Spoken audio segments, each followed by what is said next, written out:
Transcript for Trump advisor says he lied to FBI out of loyalty to Trump source. There are also new developments now in the Russia investigation. This morning, we are learning more about why former Trump campaign advisor George Papadopoulos lied to the FBI about his Russia contacts. His motive a mystery until now. Our chief investigative correspondent Brian Ross is here with those new details.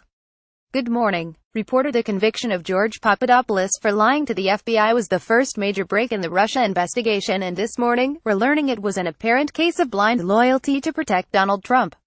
According to a person with direct knowledge, George Papadopoulos says he lied to agents so he wouldn't contradict what Donald Trump had been saying publicly about his campaign's contacts with Russia.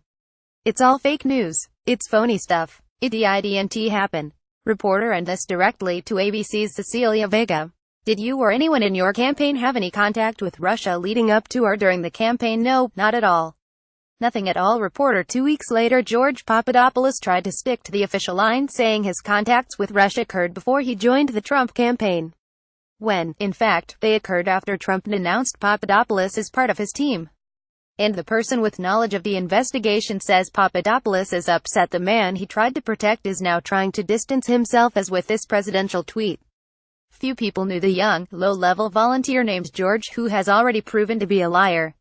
You know, you're a senior foreign policy advisor until you do something that exposes the connections of the campaign. Reporter: it turns out Papadopoulos, the so-called low-level volunteer, was traveling the world during the campaign on his own, introducing himself as a Trump advisor. This was Papadopoulos in Athens with the President of Greece in May of last year. Big news in that country. In September, he met with mid-level officials at the British Foreign Office in London, and later met with Israeli settlers both in Washington and Israel. The group posting this video of Papadopoulos describing Trump's new policies. We're looking forward to ushering in a new relationship between the United States and all of Israel. We're told. Papadopoulos has told investigators he reported back to his superiors in the campaign about all of his travels. All right, Brian, we now know Trump's former bodyguard Keith Scheller told Congress this week Trump rejected an offer of prostitutes in Moscow back in 2013.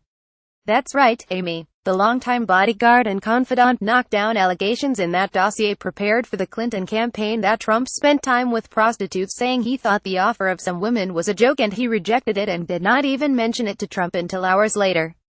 This investigation moving fast. We've already learned Robert Mueller has talked to one of the president's closest policy advisors, Stephen Miller, the most senior member of the circle.